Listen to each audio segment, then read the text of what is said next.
boshqa bir foydasi yo'q bo'lgan bir ayolni biz sizlab gapiramiz. To'g'rimi? Foydali bo'lgan xotinimizni-chi sensiraymiz.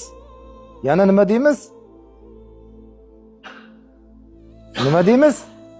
Aqlli odamman deymiz. Agar sen aqlli bo'ladigan bo'lsang, joylari almashish kerak emasmi? Yoki unisini ham, bunisini ham sizlashing kerak emasmi? Bir marta shu masjidda shu ayolni sizlash haqida gap bo'lganda hali ham yodimdan chiqmaydi shu narsa. O'sha gapni gapirgan odamni yuzlari ham, mimikalari ham yodimda. Bittasi hazil aralash unga qarab aytdi. Bugundan boshlab endi xotiningni sizlaysan-da desa, o'ldirib yorsalar ham sizlamayman deyapti. Qoyilmisiz? O'ldirib yorsalar ham sizlamayman deyapti. Bu yuzida men xotiniga nisbatan nafratni o'qidim-da, tushunyapsizmi? Shunchalik nafratda xotiniga nisbatan. Yana o'sha xotinni o'sha kuni men bilsam bilmasam kechqurun borib quchoqlab yotgan. Masjidda nima dedi? Obro'sini to'kdi masjidda uni. Ana, obro'sini to'kdi xotinini masjidda. Albatta sizlayman-da, u meni bolalarimni dunyoga keltirgan, kirimni yuvadi, ovqatimni qilib beradi.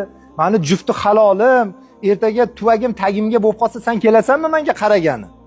Ana o'sha qaraydi menga. Deya olmayapti, til aylanmayapti o'sha narsaga.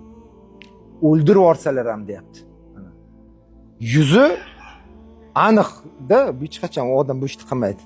Lekin magazinga borganda, do'konga borganda bir qiz yoki bir ayol tursa, unga qarab nima deydi? Sizlaydi. Uni sizlaydi. Nega? Chunki qo'rqadi sansallashga. Men bilaman-da. To'g'rimi? Bitta sansallab ko'rsinchi. Birdaniga yoqasiga tarmashadi o'sha ayol. Men sansallayapsan deydi. Ana. Lekin ayollarimizchi bechara mushtiparda ular. Ana. Qo'rqadi-da ular ayollar bizdan. Biz ko'chadagi ayollardan qo'rqamiz. Ular esa bizdan qo'rqadi. Shuning uchun bir narsa deya olmaydi. Bu nimadan darak? Kim biladi?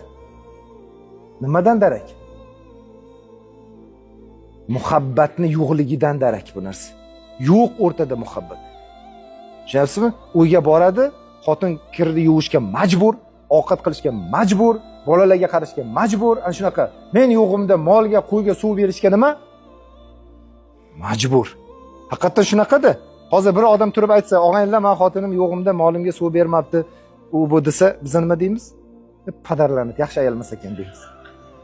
Yaxshi ayolmas ekan deymiz. Lekin hech kim aytmaydiki, to'xta, ayolingni vazifasiga kiradimi shu narsa? Qo'lingdan kelsa mol qilginda demaydi hech kim. Biz adolatsiz kishilarimizda, qarang, adolat qilmaymiz-da. Yana o'zimizga nisbatan nima so'raymiz? Adolat qilsin bizga nisbatan deymiz. O'zimizchi o'zimiz adolat qilmaymiz. Ana shu jihatlar, ana shu narsalarga e'tiborli bo'lishimiz kerak, birodarlar. Bu bitta suhbatda oila mavzusini to'kis tushuntirib bera olmayman.